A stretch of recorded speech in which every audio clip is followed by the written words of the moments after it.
Coming up on this week's show, the Sega Neptune is getting revived. A one-button handheld gaming console. And Darlene Lacey talks Disney and Dragon's Lair.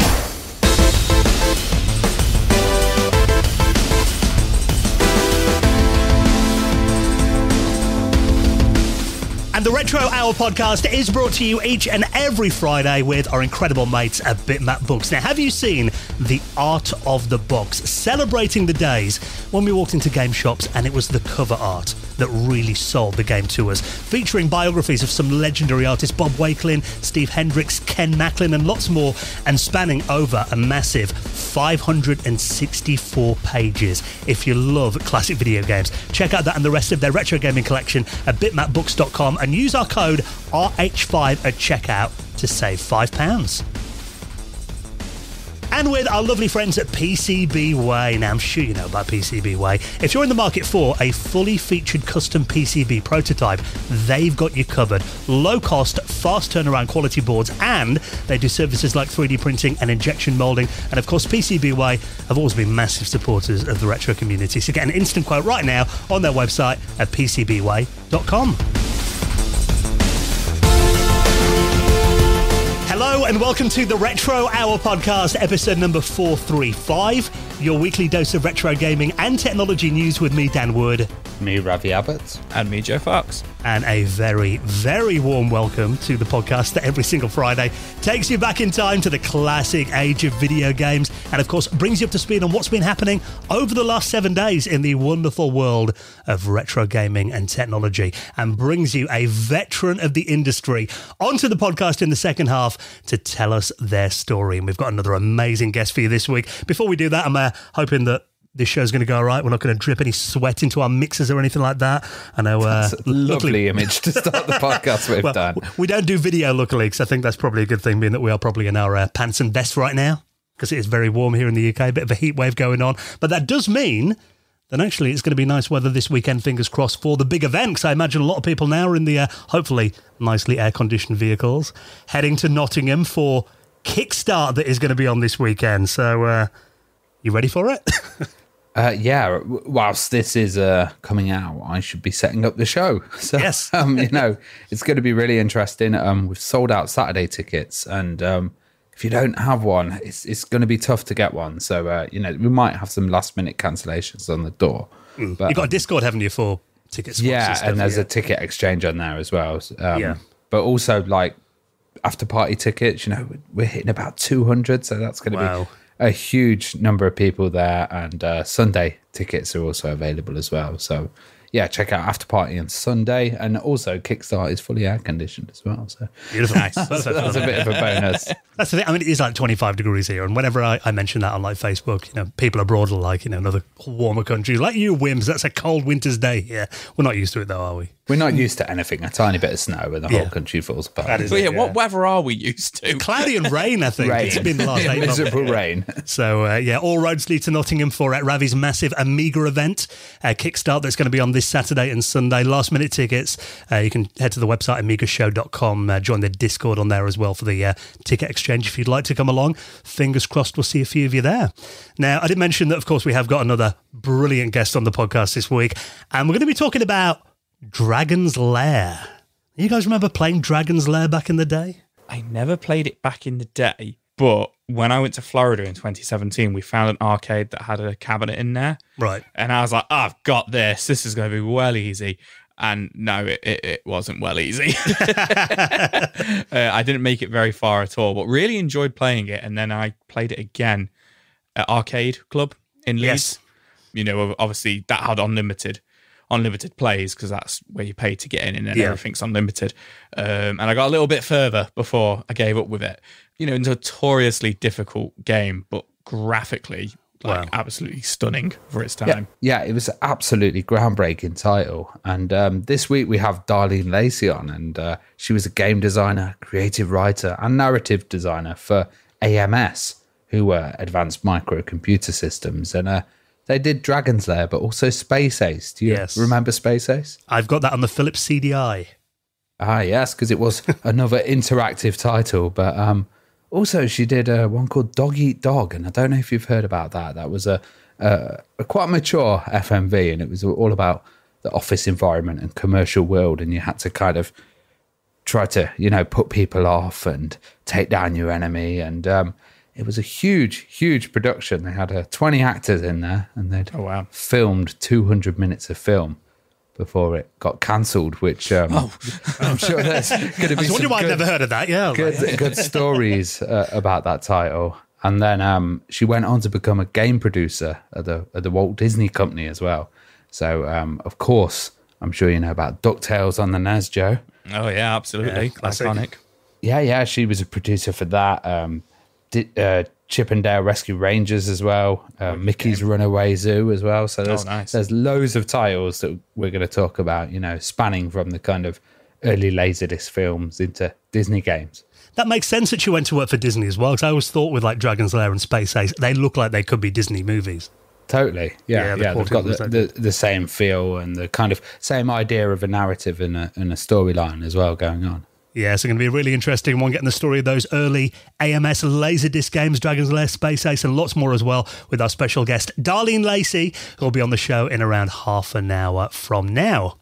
But you know the way the podcast works. First half an hour is when us nerds have a bit of a geek out about what's been happening in the world of retro from over the last week, and some more big news stories to sink our teeth into this week. And this one actually kind of nicely follows on from something we were talking about last week when we mentioned that there was a modder who basically tried to make his own Sega Neptune. Well, it turns out if you ever wanted a Sega Neptune on your desk, there has been some pretty big news from a Brazilian company. Now, for people that might not be familiar with the Neptune, Joe, give us a bit of background on it. Oh man, I always get completely confused with the different Sega planets and what they all are. So the Sega Neptune was a cancelled console, Sega console, which was going to be a Mega Drive with the 32X built in, which is what I was getting mixed up with the Sega Pluto last week.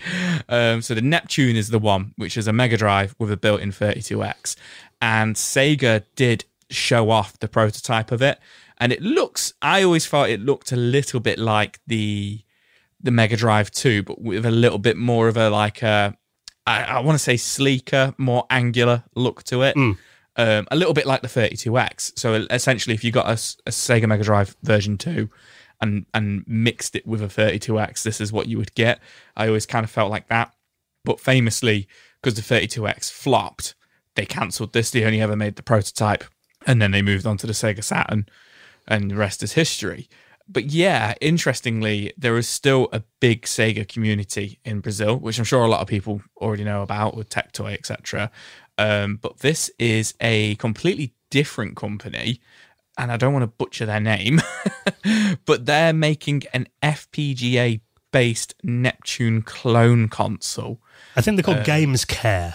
Games Care, right, okay. Yeah. And interestingly, it is completely based on, the prototype model of the Neptune. In a nice silver case rather than a black one, so a little bit different. And it is going to include the Mega Drive slot, and it is going to be able to play 32X cartridges as well, which is really interesting. But it will also have an SD slot on there and also be compatible with Sega CD, which is really interesting.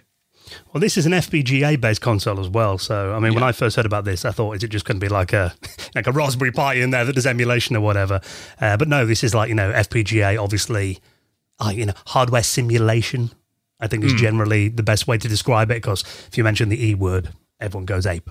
When you're talking about FPGA, it's not. It's actually hardware that's simulating other hardware. Yeah. So it's generally a lot more compatible than using a software emulator, for example. Should be pretty much the same as the original. But yeah, it is interesting. So I think, obviously, there's always been a desire for cancelled systems, particularly stuff that's become collectible over time. Everyone would love to have a Sega Neptune on their desk.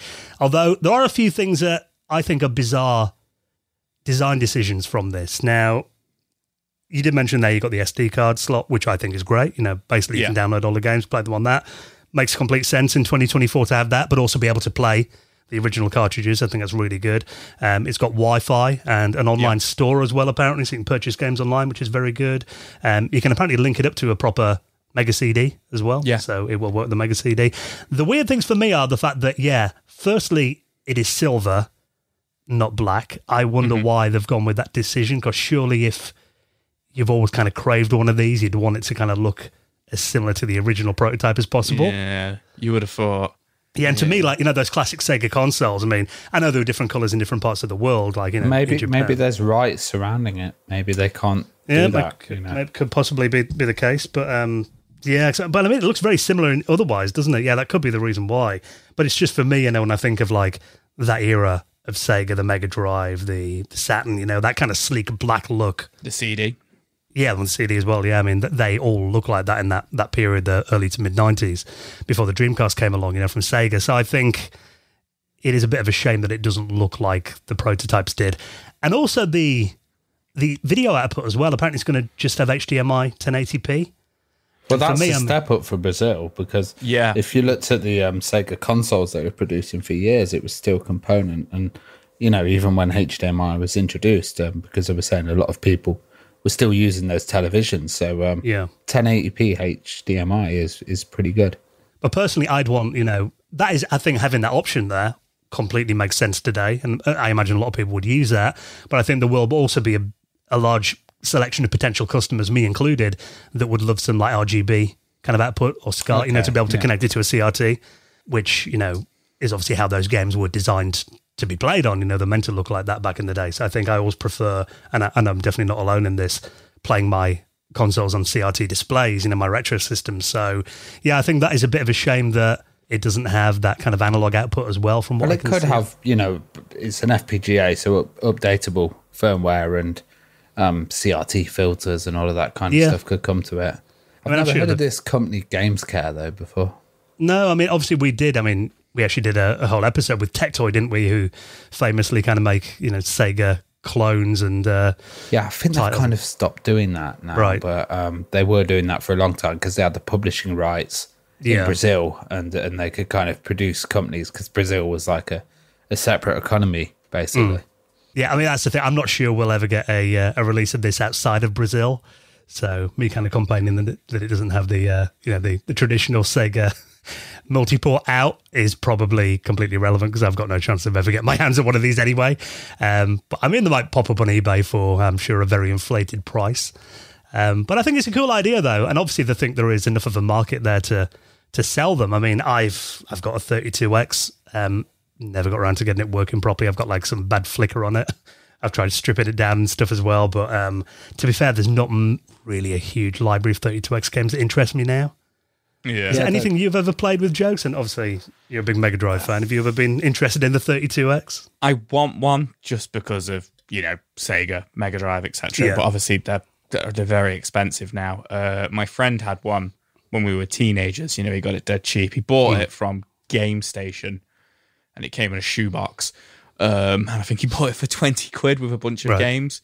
And famously, there's some terrible games on it, but then there's also a couple of really good games like Calibri and Knuckles Chaotix. It's meant to be really good as well. Right. And I have played them on like emulation and stuff, but I'm not in a rush to go spend like 400 quid on a 32X setup.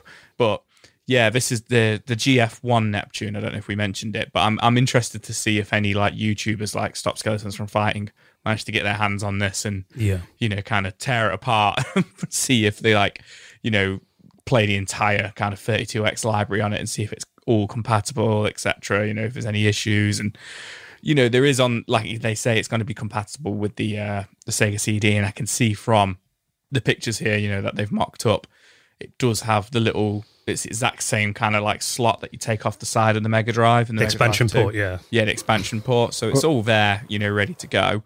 I'm just interested to see how it would, actually plugging in original Sega C hardware. I know it simulates the hardware, but just the compatibility of it. Like I'm not clued up with this stuff, but that just sounds like it'd be really difficult to get it working. But if that's what they're doing, I trust that it'll work. Well, it looks like they've done a console before, which is the Neo Geo consoleized MVS Gamescare version that they're selling on their site. So, it looks like they've got a little history of it.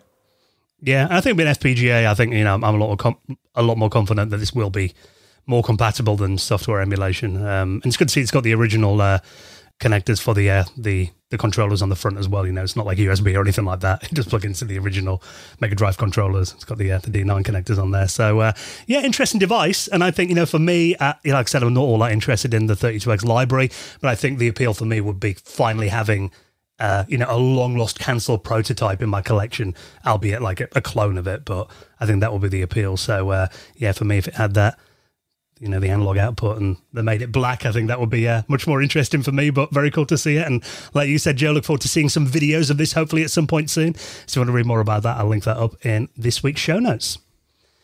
Now, I'm always a bit of a sucker for a new Nintendo Switch game, particularly this time of year when, we're all traveling around and everything. The Switch is great to bring on the road with us. And we did mention, there are so many fighting game collections coming out recently. Mm-hmm. And one of the biggest ones ever, the Marvel vs. Capcom Arcade Classics Collection. 7 of them are coming to the Nintendo Switch. This is a big one for me, boys. So I am a massive Marvel vs. Capcom fan. And I was actually moaning when we covered that Arcade 1-Up had done a cabinet for Marvel vs. Capcom, and how expensive it was and stuff like that. And then recently, I've been obsessed with the X-Men animated cartoon, which is obviously Marvel.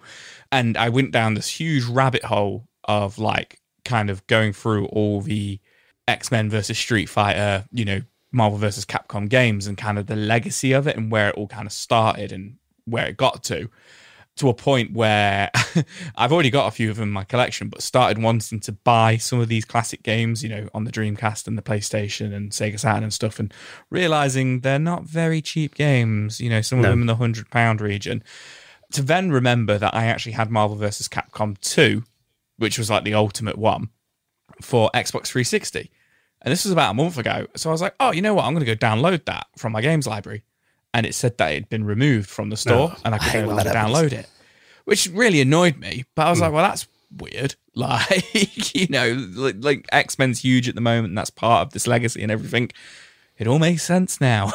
So they have announced this week, as you say, the Marvel vs. Capcom Fighting Collection Arcade Classics, which should be coming out in Q4 of 2024. And it doesn't give us every single game because it doesn't give us the more modern 3D ones, but it gives us all the 2D Marvel vs. Capcom games, starting with X-Men Children of the Atom, Marvel Superheroes, X-Men vs. Street Fighter, Marvel Superheroes vs. Street Fighter, and then Marvel vs. Capcom, and then Marvel vs. Capcom 2. And then there is a bonus game in there, The Punisher, which was the first ever Marvel and Capcom game that was ever produced, which is actually a beat 'em up game for the arcade, but they've put it in there to say this was where the kind of the unity, the relationship of Marvel versus Capcom started. Right. I hadn't heard of that one. Yeah, I was looking, the rest on the list I'm familiar with, but that one I was like, what the hell is a Punisher? Yeah, the Punisher is actually in the vein of Streets of Rage, Final Fight, etc., and was the first ever game that Capcom and Marvel worked on together. And then Children of the Atom, which came out in 1994, was the first fighting game they made using the Street Fighter engine, but with X-Men characters. And then that's where the Versus kind of started. That legacy of games started. So I'm really, really excited for this. But there's been a bit of an outcry online. So this is coming to the Switch, Steam, and PlayStation. Right, but no there's Xbox. Been no announcement for Xbox.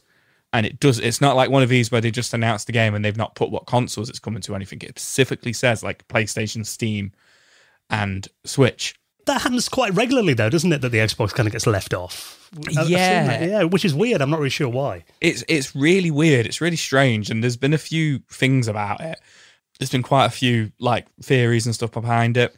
They've announced a physical version of this for the PlayStation as well, so it's not even. It obviously will be a downloadable game, but it is coming out. Physical version of it and stuff, which I'm really excited about. And obviously, I have an Xbox. I don't have a PlayStation 5. I've got a Switch, so I'll probably have to pick up on the Switch. But the rumors are saying, and this is quite interesting, is that the actual game engine that these games play in isn't compatible with the Xbox Series X.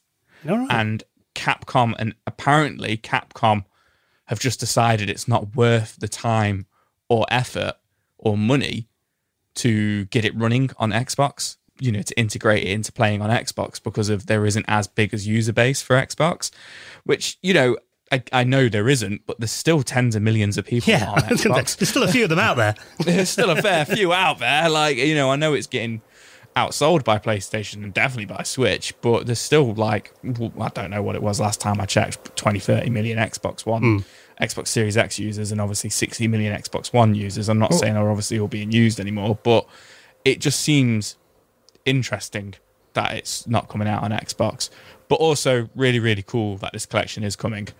To be fair, if you were thinking of buying one of those arcade cabinets, I think you could probably buy a PlayStation 5 for cheaper than one of those. Well, if you really want to play this, I think it's quite a nice progression. So, I don't know the X-Men games that well. I've played a few in the arcade and stuff, and if I wanted to see change in graphics, play style, and development, this pack would be really good. And it's got, it's saying original arcade soundtrack songs will be released on there as well. I never seen before artwork from development, which I think is really good, as you can see the whole progression of it and take it in one kind of bite and have all of that there, explore it all and just get wrapped up in that world. Yeah, and you hit the nail. I get completely wrapped up in it all. I love Street Fighter, I love Marvel and X-Men and Spider-Man and stuff like that. So these games just absolutely fascinate me, and the kind of the story. I used to read the comics of X-Men, but I didn't get that into the games, and this could be a good way of doing it. Yeah, absolutely. But really, really excited for this. Like I say, no word on actual release date. They're just saying late 2024. I might actually be able to finish these as well because they're notoriously difficult. Obviously, you'll have save states and stuff on modern consoles with these. But who knows? Maybe the Xbox version will get announced after the outcry. I've been sat there reading it all. I'm not going to lie, there was a few days there where I was Googling it for updates from IGN because IGN had said they'd reached out to Capcom and they'd reached out to Xbox, and both had refused to comment on the situation. Right. So I was a bit like, oh, that's interesting.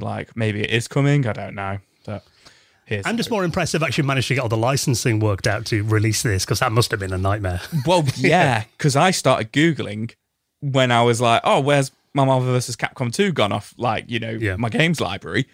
I was Googling that, and there was, people saying, on Reddit and stuff oh yeah, it's gone, it's been taken down. It must be because of its hell on earth for licensing, because of there's 50 plus characters in some of these games, and obviously the licenses to Spider-Man and everybody, Iron Man, all of them, they're all in it and everything, and it must be a nightmare, but here we go, they've done it. Yeah. Awesome, and hopefully going to be in your Christmas stocking this year, Joe. It looks like it's going to be coming out quarter four, bit of time before Christmas to play that. So the Marvel vs. Capcom collection, if you want to keep an eye on that and check out the trailer that is out there right now, and I'll put that in the show notes as well. Now, I love this. This is something we don't see very often. A game that came out back in the day that is getting a remaster from one of the original developers. And this is big news because this is actually for the system that it was first released on. So we're talking about the Amiga version of Dune 2 is now getting an updated AGA version from a guy called Bob Kuhn, who worked on the original Dune 2 back in the 90s. He's decided that he can make it better. Yeah, he can make it better because the PC version had full music and stuff. There was a lot of extra stuff. And obviously Dune 2 was the granddaddy, one of the best RTS games. And loads of people played it on the Amiga. It was one of the great Amiga titles. Did you sink a lot of time into that back in the day? I did in Dune. I was a bit more of a SimCity guy, but I did spend a lot of time in Dune. But it was still a bit clunky. Stuff got introduced like the minimap and the concepts as well. So kind of Command and Conquer was when it really hit me. But that was also from Westwood. And this is the same team that developed Dune. It all kind of came together as well. And this guy is actually one of the original Westwood developers as well. Yeah. And really cool to see him actually taking a step back and redoing the Amiga version. Because I remember when games like Theme Park came out for the PC, and they had video intros, and they were always a bit more, usually because of the chip RAM limitation with the Amiga and what people had. kind of the certain amount of megabytes that were available. And a lot of Amiga games had to be playable off floppy, didn't they? Because all PC users had hard disk, but a lot of Amiga users didn't. Yeah, or CD-ROMs as well later on. And I think this is really nice that it's going to get cleaned up, going for AGA as well, which hopefully you could do some impressive tricks with now.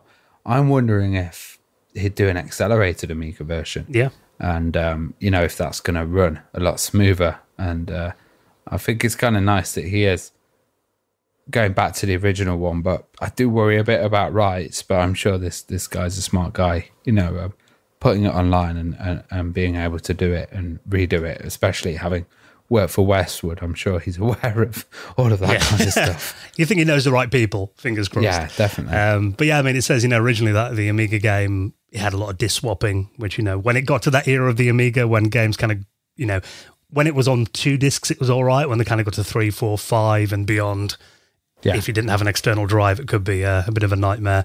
And he said, the animations from the DOS version would chop down the soundtracks as well. Some of the speech was taken out as well. Yeah. So he's basically saying now he wants to make Dune 2 for the Amiga the way it was meant to be and put right everything that went wrong with it. And like you said, going to be an AJ-specific version of it, fingers crossed as well. So if you want to support that, he's not selling the game, but he said if you join him on Patreon, you can pledge your support there. So his Patreon members will be able to get to play it. So if you want to check that out, I think it's really interesting to see, and obviously very well timed with Dune being huge again these days. Yeah. I think it's perfectly timed, and also the fact that he's doing it for the Amiga. So when I first read that headline, I thought, they must be doing it for the PC or something. But the fact that you're going to be able to play this on your Amiga 1200, an improved version of the game you played as a kid, I think that's awesome, especially coming from one of the original devs. So if you want to check that out, I'll put that in the show notes as well. A bit of Dune loving. Now, we do like to cover these weird little handheld consoles. These seem to be coming out quite regularly. This one could be possibly the smallest one we've ever seen, and maybe the most limited as well. But I must admit, I do quite like the look of this. This is a one-button handheld console. Why? Yep. If you have to ask why, Joe, then and you didn't have a Tamagotchi. Yeah, well, it's smaller than a Tamagotchi. It's tiny. It's about the size of, I think it maybe even about a packet of Tic Tacs, maybe. No, it's smaller than that. I'd say about the same size as a Switch cartridge. Yeah, or like an SD card or something. An SD card. Yeah. It is absolutely tiny. It's great for Dan. There's only one button on it, so he can play it. Oh, then again, they actually demo Flappy Bird playing on this, which is a solid game. It's a really difficult game to play. You have to think of those kind of one-button titles, don't you? Like Flappy Bird's a great one. Yeah, that's what can't think of any other ones.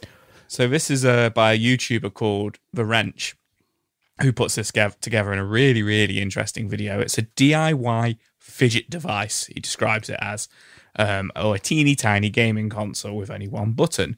And it's quite in-depth, but it's not too kind of like, geek talk. I understood what he was doing, etc., which was nice. Joe-friendly. But yeah, it's so small. It's got a 0.38 inch screen by 0.27 inches. But most interestingly, it is actually an OLED screen. Yeah. So it's in super high definition still. And like you monochrome, say, though, isn't it? Black and white screen. Black and white monochrome. I don't think he had room for colour. But interestingly, like you say, he did choose Flappy Bird as the game of choice for a one-button game that he was thinking of to play on there. And it's definitely more of a novelty than anything else. But yeah, I would say it's probably about the same size as a Tamagotchi screen. Yeah. To kind of put it into perspective. It would be easy to sneak into prison, wouldn't it? Well, yeah, that's true. I won't ask where, Ravi. But yeah, I mean, again, it is one of these things that you said, Joe, why? But I think it's just because you can. You know what I mean? Yeah. It's awesome that you can basically make a games console these days out of such tiny components. I can imagine this could be like a nightmare for a classroom. Yeah. Well, you work in a school, Ravi. You can imagine the kids all getting over these. Kind of playing with those, yeah. I mean, it is quite cool that you could, they do mention in this article on Retro Dodo a few ideas that you could put it on, your keychain, for example, or you could wear it on a necklace if you have a bit of gaming on the go. Yeah. Maybe an earring. could work like that. Maybe if just someone's really always fidgety and distracted, got some ADHD, you sit them down with this and it might calm them down a bit. That could have little benefits, Yeah. I think the fact that he called it... Get bored after a while unless you can flash new games and then maybe get into programming yourself.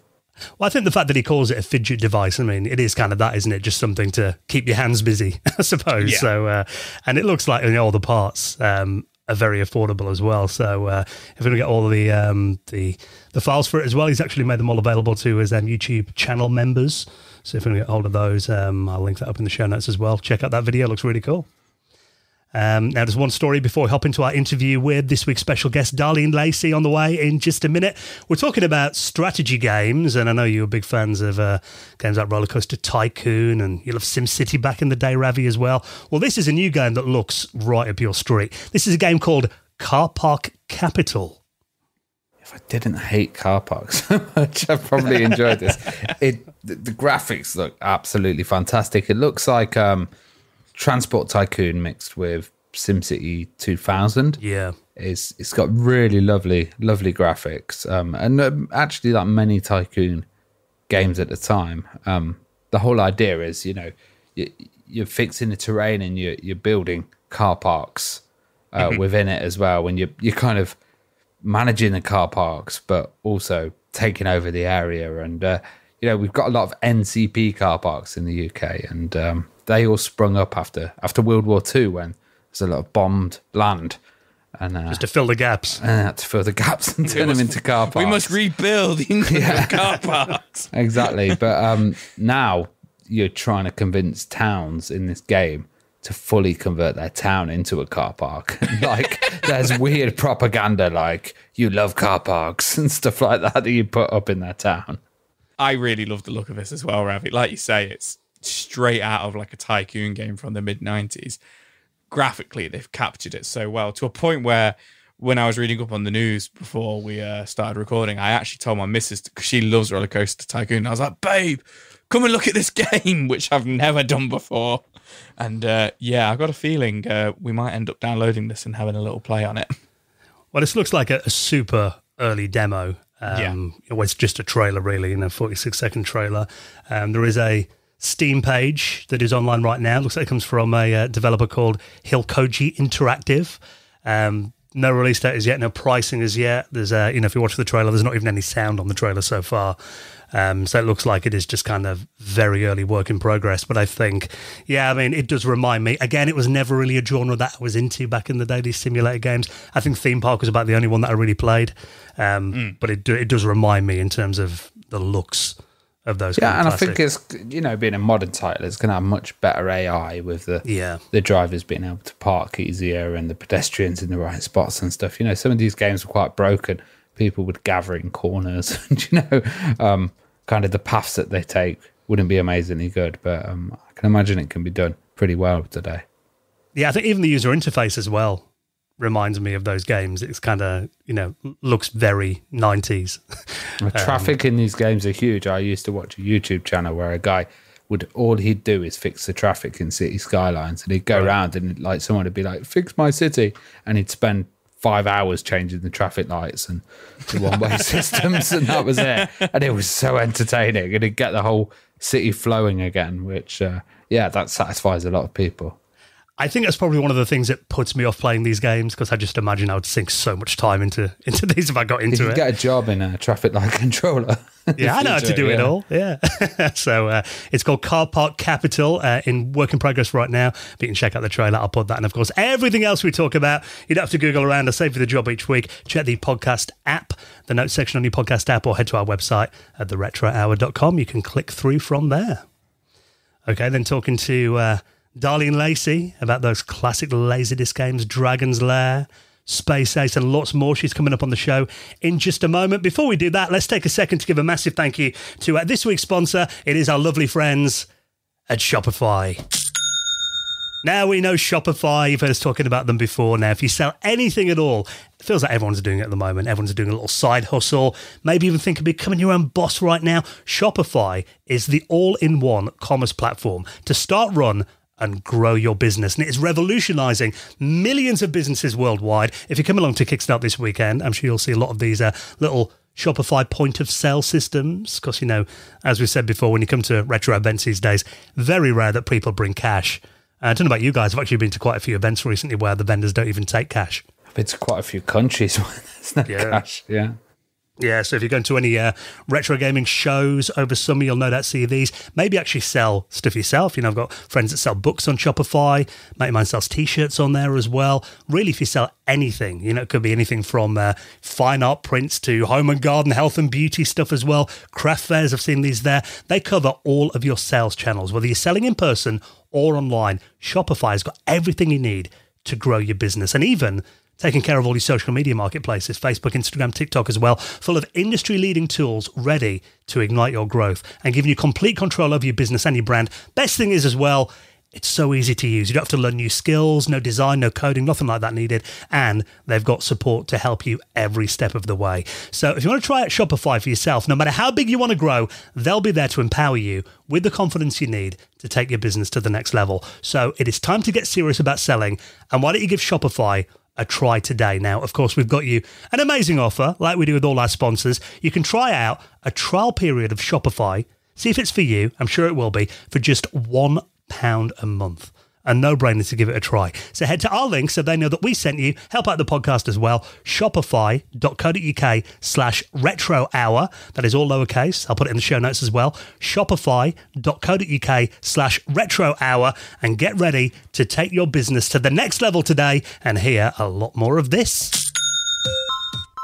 All right, then. Well, thank you for checking out the news this week. We'll have more for you on next Friday's podcast. Hopefully we're not too worn out after Kickstart and we're able to talk on Tuesday or Wednesday when we record the show. Yeah, let's see how many drinks I have. A little reminder as well, our patrons are going to be moving our hangout because of Kickstart this weekend. We're going to be doing that next Sunday. So the first Sunday of July, I believe that is July the 7th, looking at my calendar. So all the details for that will be posted on our Patreon. If you'd like to join us for that, all the details to sign up and support the podcast on Patreon are on the website at theretrohour.com.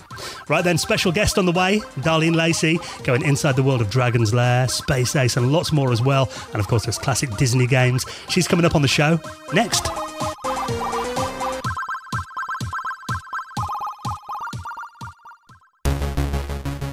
You're listening to the Retro Hour podcast, and we're here today with Darlene Lacey. And she was a game designer, creative writer, and narrative designer at AMS, which was Advanced Microcomputer Systems.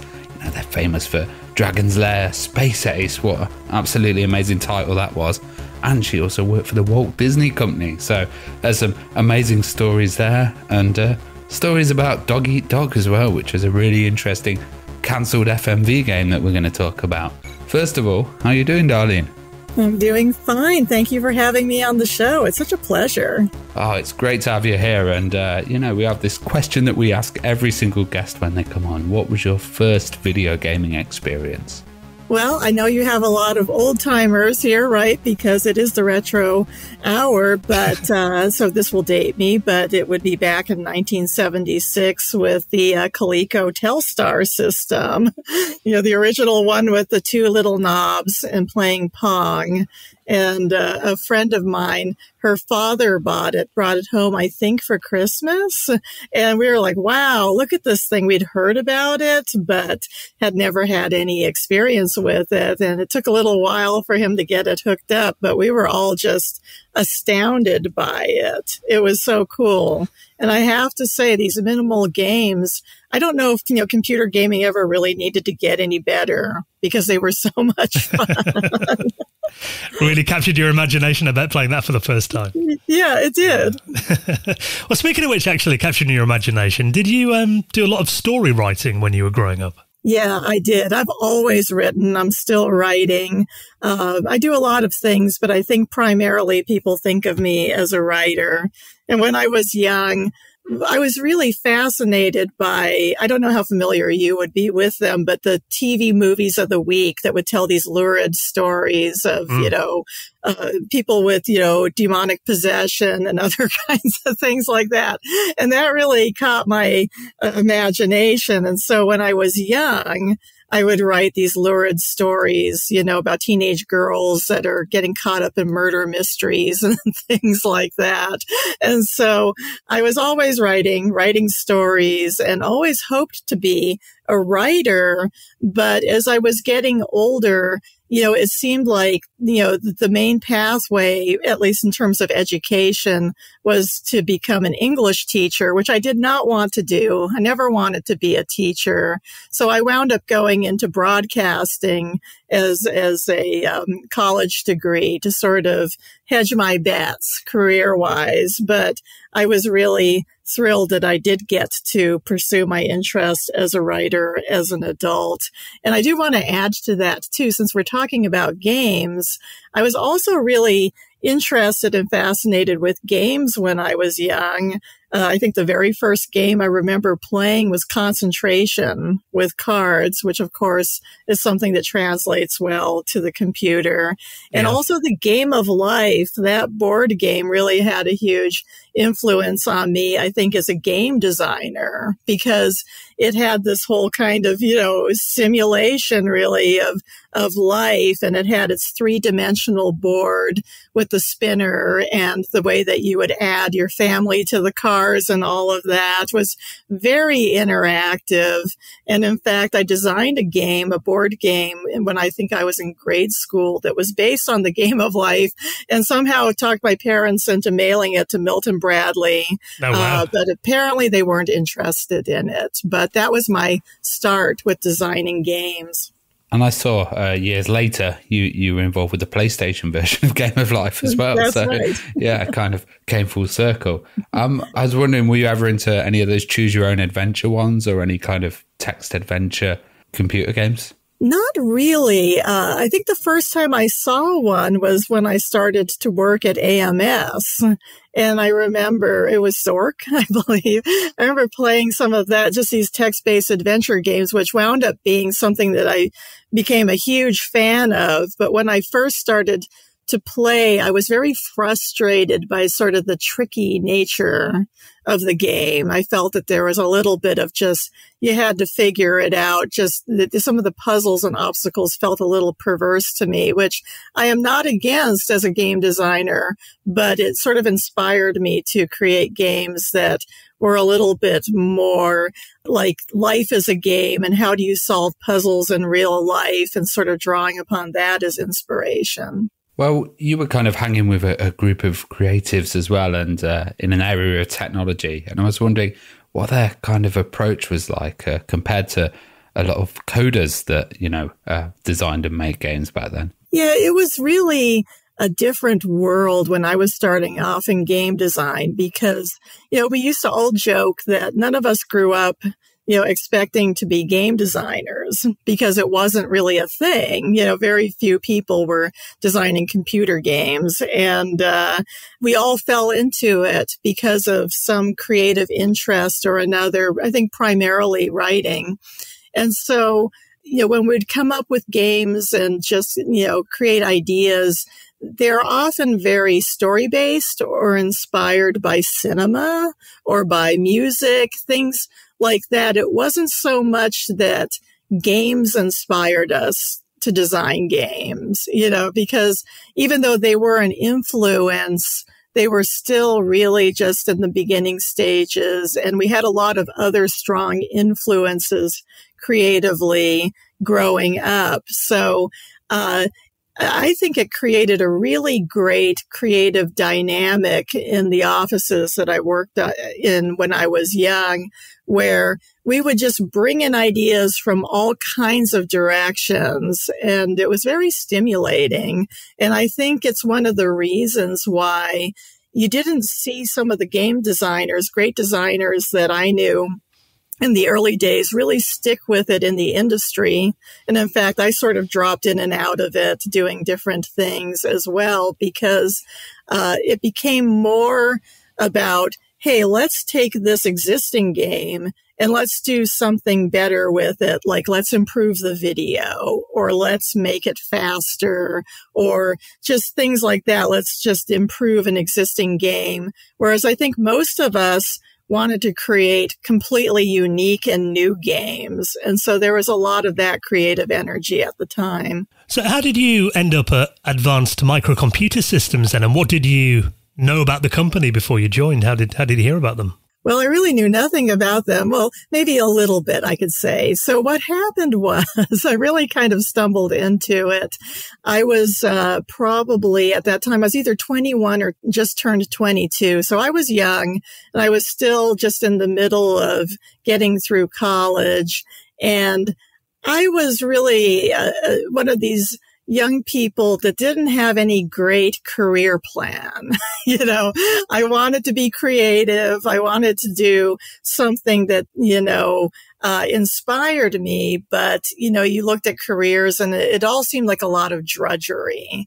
And so because of that, my strategy was to basically not have any job. I just sort of, worked my way through, spent most of my time working at school and doing a few odd jobs here and there. I worked in a plastics factory for a while, some things like that, but I didn't have a really serious job and I didn't know what to do. And so my group of friends at school, we were all brought together through a poetry class, and we all loved to write. And one of my fellow poets got this job. He saw a posting at the nearby at the job board at the nearby college, Cal Poly Pomona. Whereas it turned out a lot of people from AMS, they came from Cal Poly Pomona, and they hired him to be a creative writer, writing interactive fiction for this home system that they were developing. And they were looking for more writers. And so he suggested that I go there with my friend Donna as well and interview. And I don't know what they thought at the time because we just came in, we were very bohemian, very just kind of irreverent, but maybe they liked the fact that we were willing to work for $40 a week for all we could write. I don't know. But anyway, they hired us. And so when we initially started working, we were writing for this experimental console that they were building called the Fantasy Machine, which later became Halcyon, if people are familiar with that. But that was much later. And so they had at the time was this little, machine that was running on cash register tape with little felt pen kind of illustrations on it. And they had punches on the side so that it could seek out the frames on this cash register tape. And the idea was to create interactive, choose your own adventures, but with images and start to head towards the idea of multimedia. But it was still very limited and early in its development. And so when we were writing our scripts, they were very brief. A whole game could be something very brief. And it was still very minimal. And in fact, when we first started, we weren't even developing them on computers. We were writing our scripts with notepads and pencils, which is the way writers such as myself like to work a lot of times in the early days. And so my first assignment was something that I didn't want to do at all. I was into punk rock and film noir and things like that. I was hoping to do maybe a hard-boiled detective story or something kind of cool and modern. But I was given the assignment to write a Jack and the Beanstalk adventure game. And I was so disappointed that I wound up writing it, bringing in things like, biker motorcycle gangs of bugs and other strange things that you would find on the leaves and the clouds as you're climbing up the beanstalk. And it's probably needless to say they never developed that one, but I still have the script for it. And it was a lot of fun. And as we were working on these games, the technology was improving. They were starting to look into doing it with these more like video cassettes and, bringing more of the multimedia into it as we went along. And so after a while working there, I really caught the bug for game design and kind of stuck with it for the rest of my life. Do you remember the first time that you saw like a Laserdisc and, you know, the visuals from there. Yeah, I'm pretty sure it was at AMS, because we were struggling with how to crack the nut of bringing multimedia in some sort of practical way to adventure gaming. And I believe it was Marty Folger at AMS who walked in with a laser disc and said, I was thinking that this might be a solution to our problems. And I don't remember what he had, but I do remember early on also seeing that game Astron Belt. We went to an arcade to look at that and getting some ideas from that. And as soon as we decided that we were going to move forward with Laserdisc, then we started to bring in anything that we could get to look at it, and had the Pioneer players there. I later bought one of my own, but they were very impressive. I still love the Laserdisc technology. I love seeing them as well in stores when they basically look like a cross between compact discs and vinyl records, didn't they? They were really, the artwork looked amazing on them because it was so big.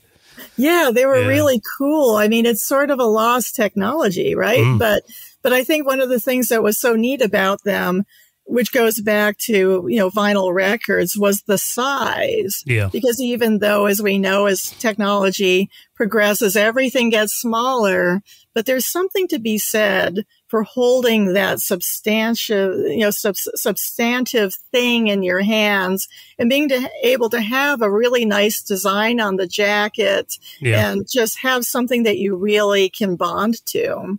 Yeah, like a work of art. Yeah, 100%. Yes. Well, let's get into the game that most people probably know AMS for, of course, the legendary Dragon's Lair.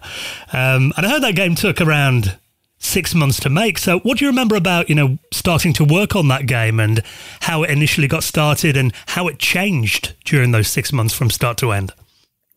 Well, it was really kind of a do or die project because AMS, they were having trouble really continuing with the development of the fantasy machine. The price point was just too high for it to make it a viable commercial, you know, home platform at that point. And so we were looking for other ways to kind of salvage the spirit of what we were doing. And I wasn't that involved on the, you know, executive level with it, but somehow or another, Rick Dyer and Don Bluth got together with the idea that we could potentially create an arcade game version of what we had been doing, and that if that succeeded, that could generate the revenue to help fund further development of the fantasy machine.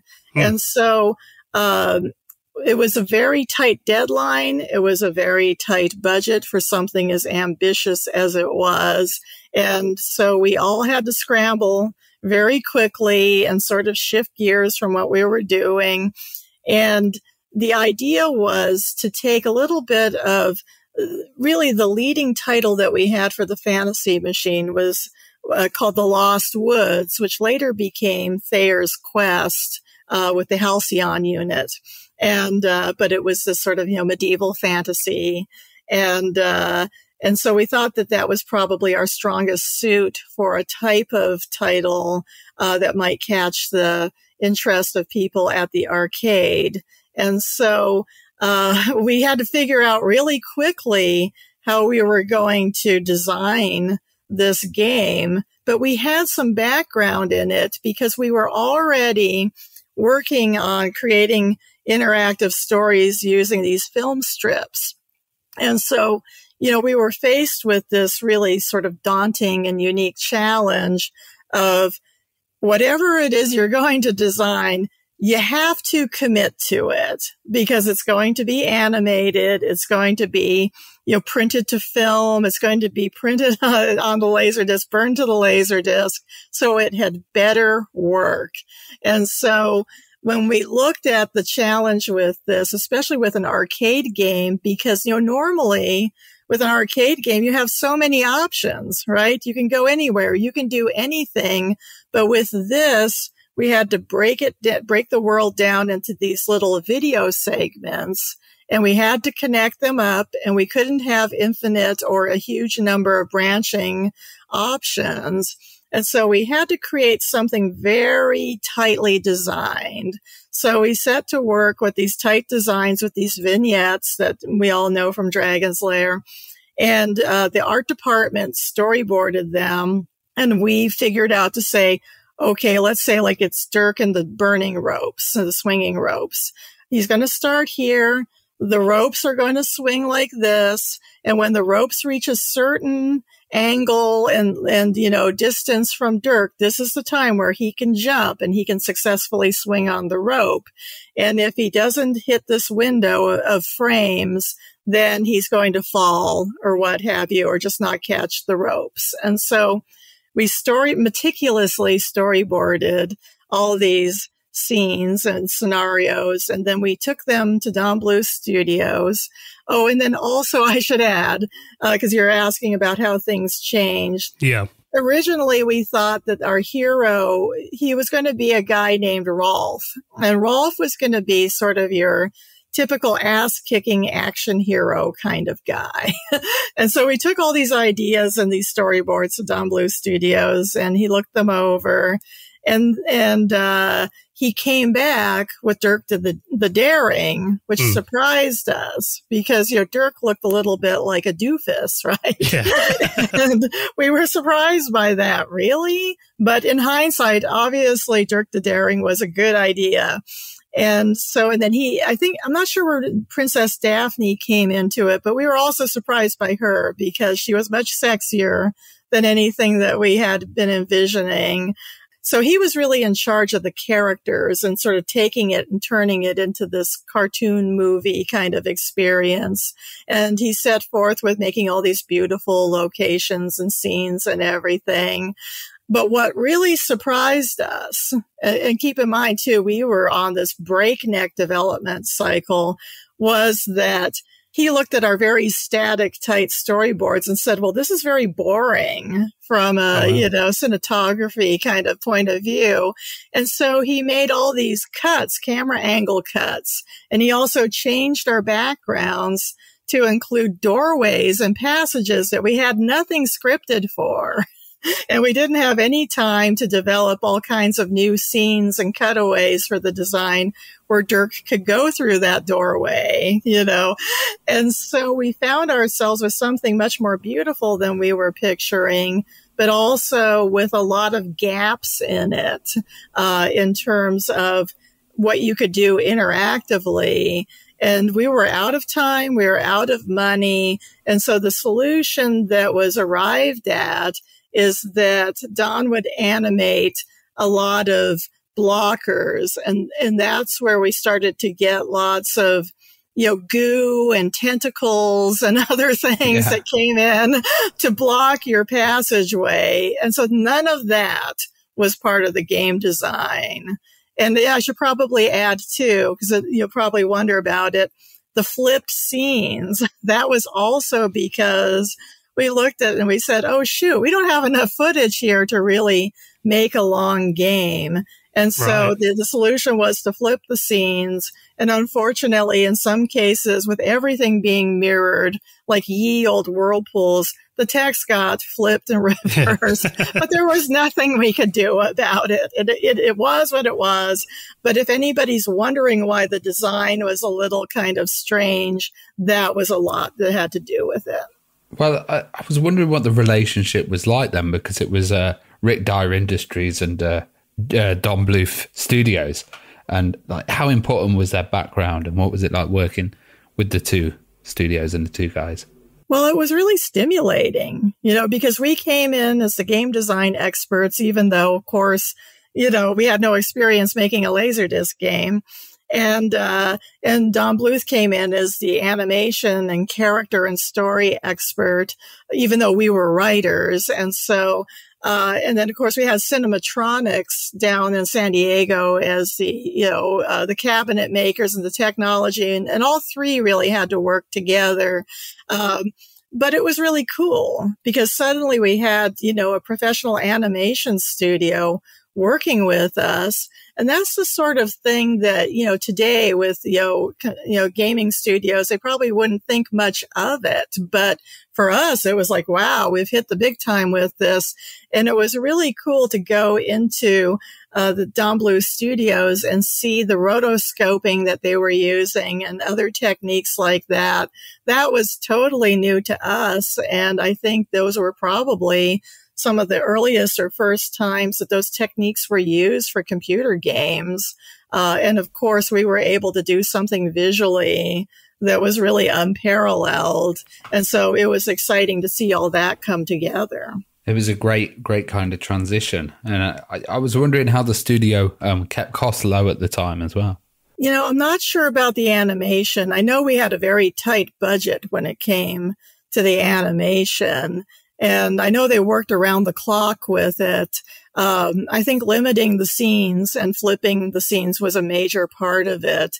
And really, AMS, we were a very kind of, low cost kind of studio. Like, I think people would have a hard time if they work in the industry today to imagine what it was like back then. Even when I was at Disney, we just had these skeleton crews. We had a couple of artists. We had, a handful of writers, game designers. We had a handful of programmers, and then, just a smattering of staff here and there. And most of us were college students.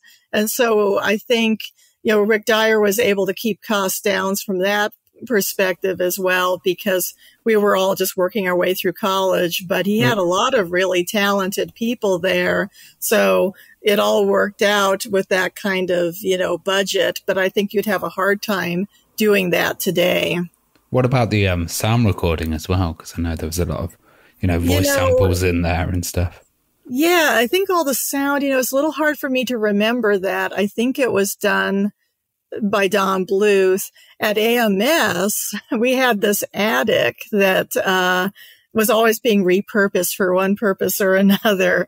And Rick put in a sound studio up there that we were using for the Lost Woods and our other projects. And so that was something new as we were starting to, delve into multimedia. But it was kind of funny because it was in the attic, and so it had this very low ceiling. And so some of our, staff were very tall people, and we would all have to crouch and get into it. It felt like, some sort of old woman in the shoe kind of studio. So that was, my personal experience with sound recording at the time. Well, I remember seeing Dragon's Lair in the arcade back in the 80s, and when I saw that game for the first time, it looked like something from the future, because every other game around was like 8-bit or maybe even 16-bit sprite-based games. Seeing Dragon's Lair, I wasn't aware that video games could look like that. So do you remember seeing the kids' reaction to the arcade when it first entered the arcades? I do. I mean, it was incredible. And I won't lie to you, like when we were play testing the game, we were going to make it a 50-cent, a pop game. And it was so hard to play, right? And if you didn't know the design, you could die so quickly in this game. And I just thought, I don't know if this is going to fly. It looks great, but from a gameplay point of view, it was, really asking a lot. Sometimes you just had to keep playing the game until you figured out what the game wanted from you. So I had my doubts, and we put it out there. And as you know, it just took over the world. It was phenomenal. And I remember going to the mall and seeing just the spillover of people outside of the arcade. I believe it was Kingdom of Oz. And all these people were gathered around, not only in the arcade, it was standing room only, but outside looking through the window, watching some, players working their way through it. They had it up on a pedestal so people could watch. And that's the first time I've ever seen anything like that. And I actually have a binder that I kept of all the news clippings that were flowing in on our telefax, with all the, stories of, these arcades and the crowds that they would draw. It was astounding and really exciting to be part of it. They had a playoff on it on the TV network show. That's Incredible. If people haven't seen that, you can probably find that on YouTube. I mean, it was like Dragon's Lair was a celebrity. It was incredible. I do remember going on the game, though, and literally dying, on that first bit when you go over the drawbridge, probably about like 20 times and then running out of money. But I remember I just wanted to see what was next. I mean, do you remember the kids kind of having to learn? Because, I mean, it was definitely a game of reaction, wasn't it? Did that kind of stump people a bit at first like it did me? Yeah, no, I mean, people were very frustrated with it. I do think those who made it, from start to finish, they sort of became celebrities in themselves, in their own right. But, you better have a lot of quarters. And that was something that, I mean, if I didn't have unlimited lives so I could do all the play testing, I mean, I would have never played that game. But also I created a design to show how you could jump around from frame to frame if anyone wanted to program it to win the game. So I knew the game like the back of my hand, but only because not only was I part of the design team, but because I could play it infinitely. You could probably go into the arcade and impress a lot of kids doing that. Yeah.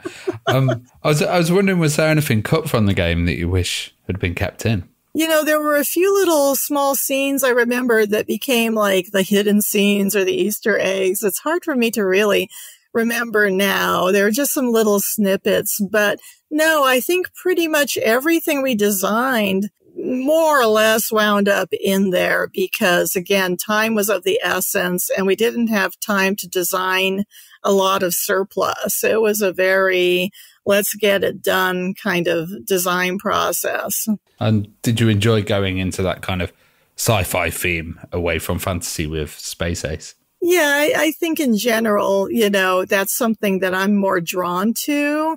I was never that much into, fantasy really, the knights and the swords and stuff. It's okay, but it's not really like my primary interest. And so Space Ace was fun to design. At that time, I think, a lot of people were kind of coming and going at AMS because there was a lot of opportunity. We had designed the first games. And if I recall correctly, I believe that it was me and Shannon Donnelly who wound up designing Thayer's Quest as well. It was the two of us that mostly co-designed Space Ace. But when we gave our storyboards over to Don Bluth, I think he threw out almost entirely everything that we had done other than some core ideas. And he changed the game design to suit his purposes. So really, in the end, there's not much of anything that I worked on that is visible in Space Ace. So when did you leave AMS and how did you make the move to the Walt Disney Company? Because that must have been an interesting move. Yeah, so I left AMS. I joined in 1981. I left in 1983 because AMS was growing. And so they were going to move the office, our little strip mall office in Pomona, to Carlsbad down by the coast, which would have required moving for me, which I really didn't want to do. And around that time, I was graduating from college. And so it just seemed like the right time to go. And it turned out to be a really good move for me because what I did next was I worked for Sega of America, Gulf and Western, Paramount Studios. They were looking to make Laserdisc games, arcade games. And so I became part of a little Tiger team that went to work at Paramount Studios. We were working on a game, a Star Trek Laserdisc coin-op game, which was really exciting and cool. We did not get to finish it because that's at the time where the bottom fell out of the Laserdisc arcade game market. So that was really disappointing, but I was able to do a lot more design-wise and really being tapped in with the studio than we had access to at the time at AMS.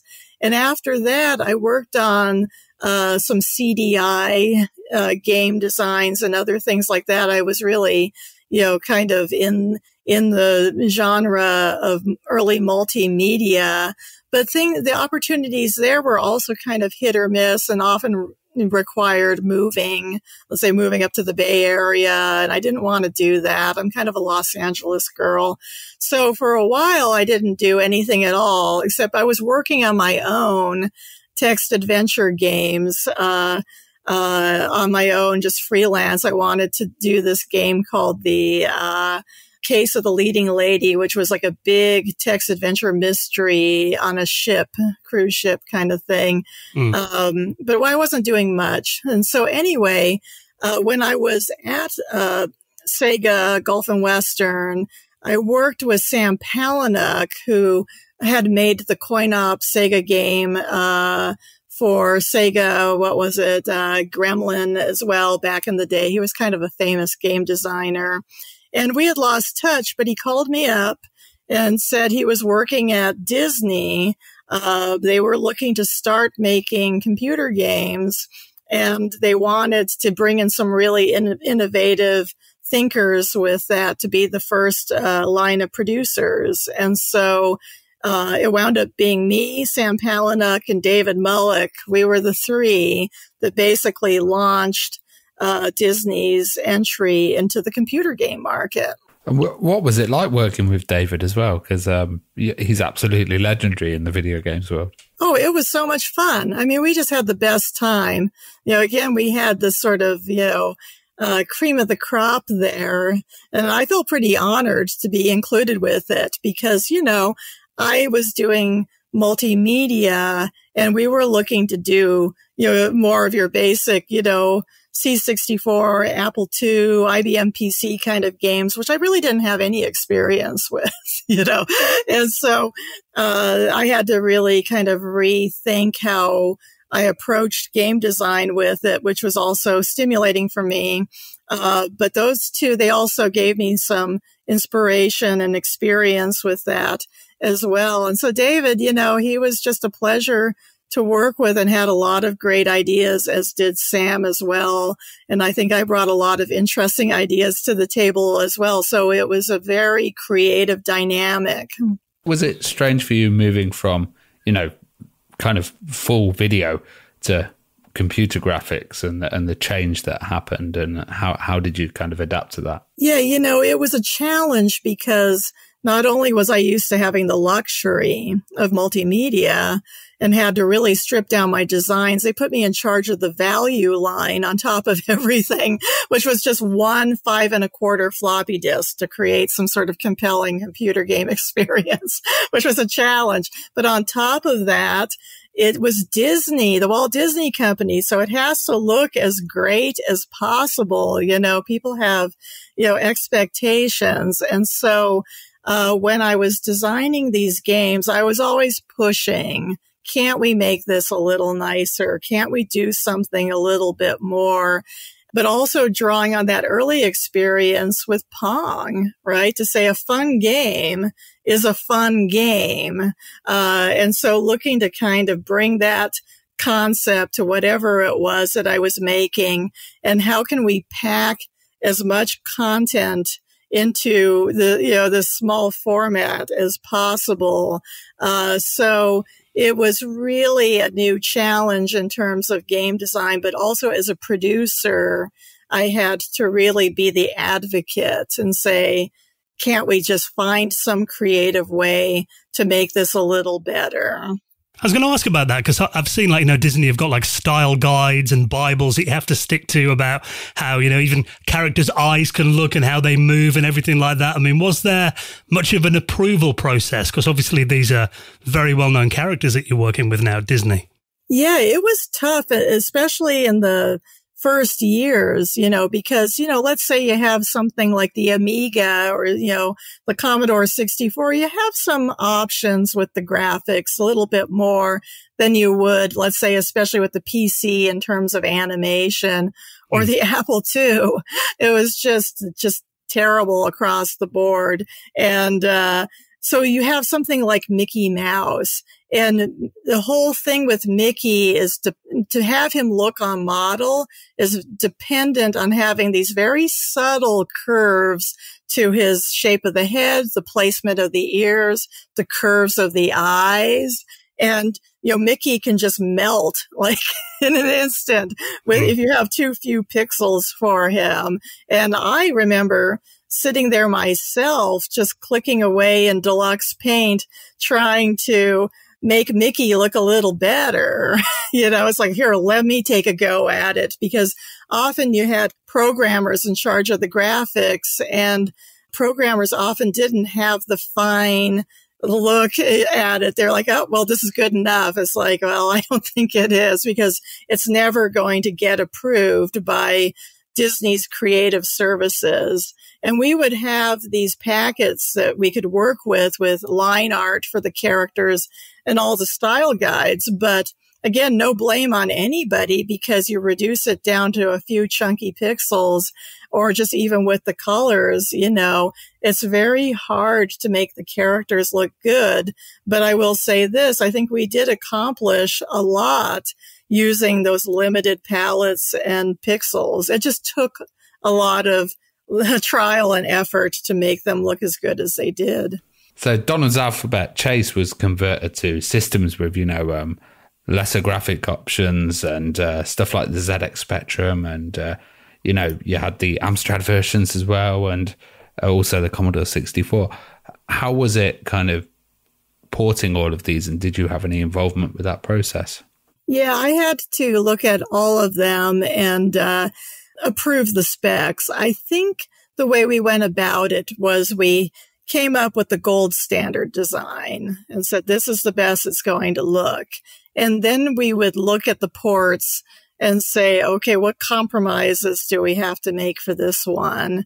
And sometimes we would change the design a little bit to work around limitations. We did a lot of handcrafting from port to port to make sure things looked as good as they did. I don't know if Disney's creative services looked at each and every port. I think they understood that sometimes it is what it is.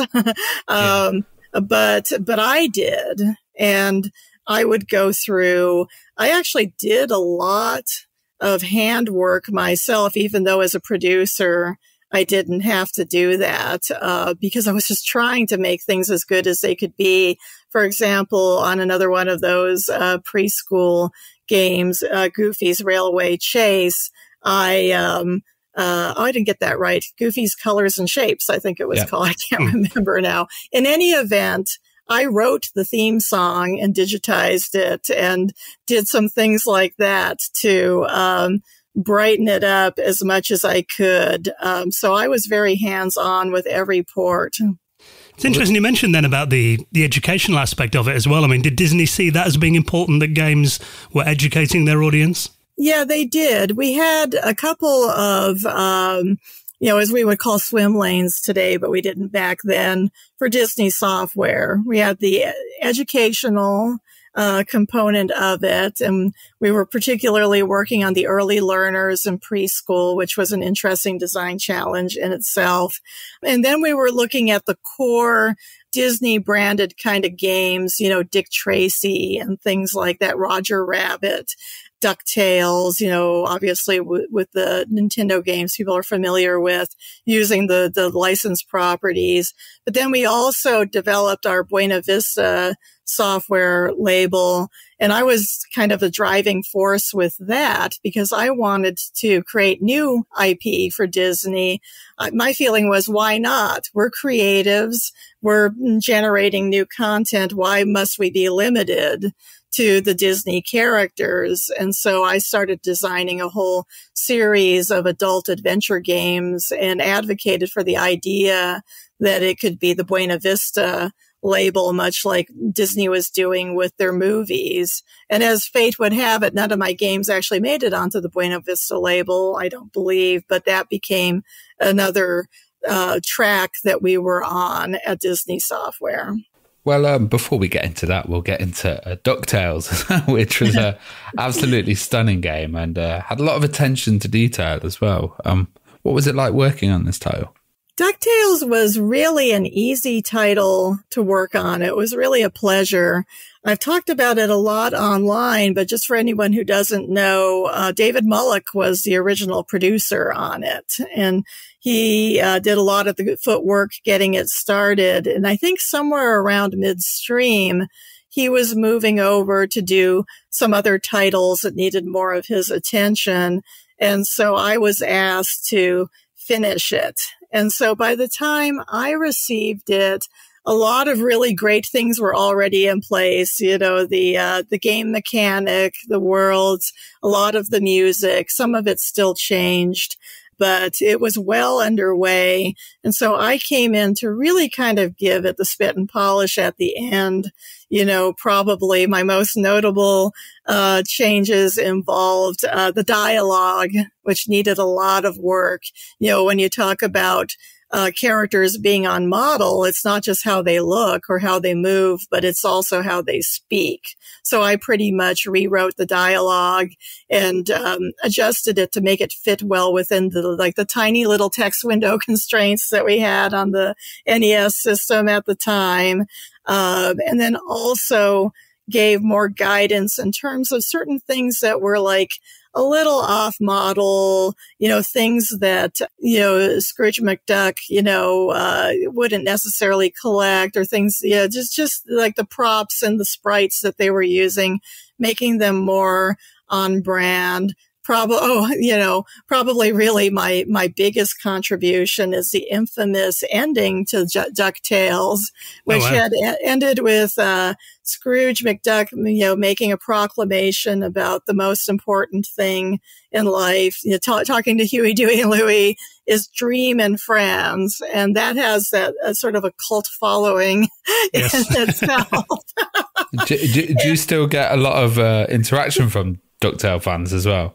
I do. People love that game. And, you know, people talk about Dream and Friends. There's like a website, dreamandfriends.com. And, you know, I loved it so much because it was so heartfelt, but I felt like it really wasn't capturing the spirit or the language of Scrooge McDuck. So it pained me, but I rewrote it and created the new ending to it, which I think was the right decision, but it was a hard decision to make. Well, obviously that game was published by Capcom. So what was the relationship with Disney and Capcom like? Oh, it was really positive. It was a great relationship. And, you know, keep in mind at the time, we didn't really have email or any easy way to communicate with each other. So there was a lot of DHL, FedEx going on with the carts going back and forth. And so, you know, and a lot of correspondence. And so I would write up notes and send them off, usually, I believe, fax it to them. And then they would send a new EEPROM to put in the cart, and then I could play test it. I mean, really, it was kind of me and them. You know, back in the day, we didn't have a lot of testers, game testers.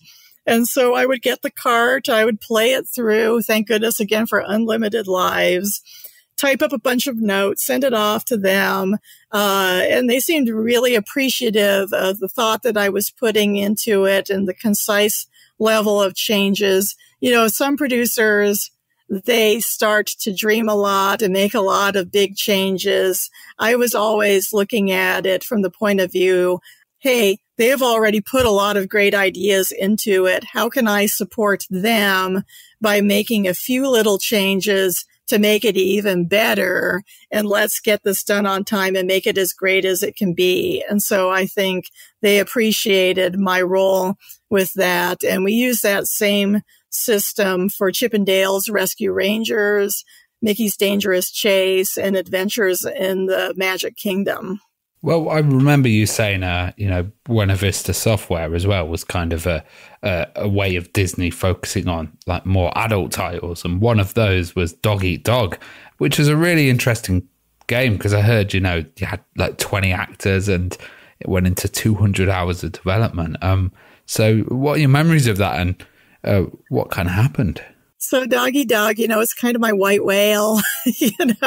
I really thought that this was going to be the game that would, let me plant my, flag to say I'm one of the, great game designers from the 90s, but it never happened. And it's interesting that it's still is out there, though.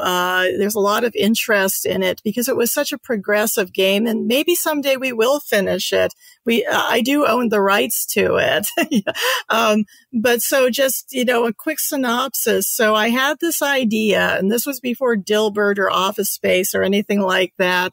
Like, wouldn't it be great to make a big adventure game based on navigating a dysfunctional office? And so it would be a comedy. It would be a huge, robust text adventure game with very simple graphics. I had this idea to kind of do this pop art, comic book style art that would be kind of, supporting the theme that the office world is kind of this paper thin cartoon kind of farce to begin with. And I hired a development team that became close friends of mine that didn't even come from the game industry. And we agreed that we would create a neural network for this game, which was one of a kind, got a lot of attention from the press. And we would make it something more than a predictable text adventure game where you can really feel the constraints of the branching. By using this neural network, it would learn from your actions and it would have a life of its own. And so through that, we wrote these huge scripts that would train the neural network system, and they were very nonlinear. The idea was that you would have these banks of things that the characters could say or do, and they would draw from that based on how the ecosystem was developing in the world that you were interacting with. And so it was a very ambitious game, very creative, and still a very modern game in so many ways. You could play a male or female character, but you could go in any way you wanted in terms of your sexual orientation. You could flirt with anybody and everybody. You could pursue happiness in any way, in a multiple of ways. You could leave and start your own company. You could rise to the top. You could retire with dignity. You could get married. You could do all kinds of things. So we didn't want to limit the player. And the idea would be that you could learn from yourself and have this true experiment where you might say, well, this is the way that I would go through this world. But what if I just did everything the opposite of how I would intuitively do it? What would happen that way? So we had infinite replayability with it. But unfortunately, we were getting close to being done, but at that time, Disney Software was going through some issues with money. It wasn't performing as well as Disney, as the corporation, was hoping. And so they made huge cuts across the board. Anything in development was canceled, which was why all my adventure games got canceled. Right. And we went from having outside developers. They were going to do an in-house developer paradigm instead. And so I was just devastated, especially that Doggy Dog got canceled. And so we had a lot of CinemaWare people, ex-CinemaWare people working on it. And through that connection, we were almost instantaneously able to sell the property to Trilobyte, which was these ex-CinemaWare people. And they were very interested in it and looking to flesh out their new portfolio with something that was almost done and was innovative. And so we came in just to finish the game with Trilobyte. But unfortunately, they soon realized, or at least they felt, that if it didn't have full motion video, which they were becoming famous for, then they couldn't publish it. And so they asked us to redesign the game for full motion video, which was kind of a catastrophe because our whole design was based on the idea that we could have these enormous free floating scripts. And we were sort of back to Dragon's Lair. Yeah. Right? Full circle. If we had known that, we would have designed it completely differently. And so we all gamely worked to create a sort of, so like a TV pilot kind of idea that it would be a series. And we shot this massive amount of digi-beta cam video, but it was unwieldy and really lost a lot of what was going to be the secret sauce of Dog Eat Dog. And Trilobite, they wound up just calling it a day with it because they had other things they wanted to do. And so Open Mind, the developer, and me, and we formed a group called Ministry of Thought, and we bought it back. So the digi-beta-cam videos are sitting here in my house. I have the scripts. We have the code. And so someday we may be bringing it back on the internet. We're still considering that possibility. That would be incredible. I was going to ask actually how much you still had of it. So there's pretty much everything you need there to make it into a full game still then, is there? Yeah, there is. Wow. Well, fingers crossed that happens one day. I know there's a lot of like indie software companies out there that I'm sure would love to put something like that out. So if any are listening and maybe they'll reach out to you, that would be awesome. So outside of video games as well, obviously you're also an author as well. So tell us about your books because they sound really interesting. What are some of your titles that people should look out for? Oh, thank you for asking.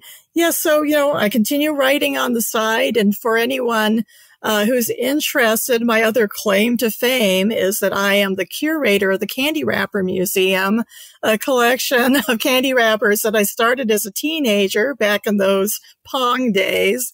And I've become sort of a subject matter expert when it comes to candy history and candy ephemera. So I have 3 books out on candy wrappers and candy history. One classic candy that's sort of an overview. And then I have 2 books about the history of Necco, making those Necco wafers. And in short, I had received, all this Necco ephemera. Necco is now out of business, but a lot of their stuff was thrown in the dumpster.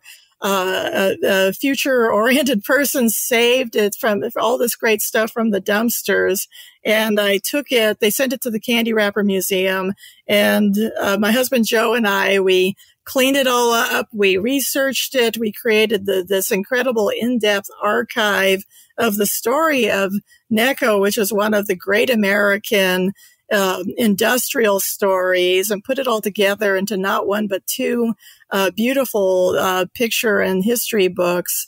And so I have my candy books out there. And being an ephemera fan, just somebody who has always collected along the lines, I've also created a humor book called A Woman's Guide to Low Self-Esteem, which is about how women out there, anyone who's listening, if you hate your thighs, you hate your hair, you hate your nails, this is the expose which shows why you do, based on just a ton of advertising, negative advertising out there for centuries, convincing women that everything about them is wrong.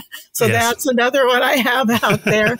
And also for you video game nerds out there, an illustrated discography about the musical career of Leonard Nimoy as Spock and as Nimoy, a really fun book that's out there. So I remember seeing I remember seeing Bilbo Baggins, which was one of the tunes that he did as well on YouTube. And I was like, I never knew Leonard Nimoy did music, but yeah, this looks great. Read all about it. It's really a great story. Where do people get hold of your books? You can buy them on Amazon primarily. So we also have a few of them up through Ingram Spark, but mostly they're up there on Amazon. Great. Well, I'll find the Amazon links and I'll put them in the show notes so people can click through. Thank you. Fantastic. Well, Darlene, it's been incredible to talk to you, and what an amazing career you've had as well. So long may it continue. Best of luck with future books as well. And thank you for coming on and reminiscing about these incredible games that you worked on too. It's been absolutely fascinating to talk to you. Thank you again for having me on the show. It's just been such a pleasure. It's fun to talk about these stories. I hope they inspire game designers out there today and future game designers.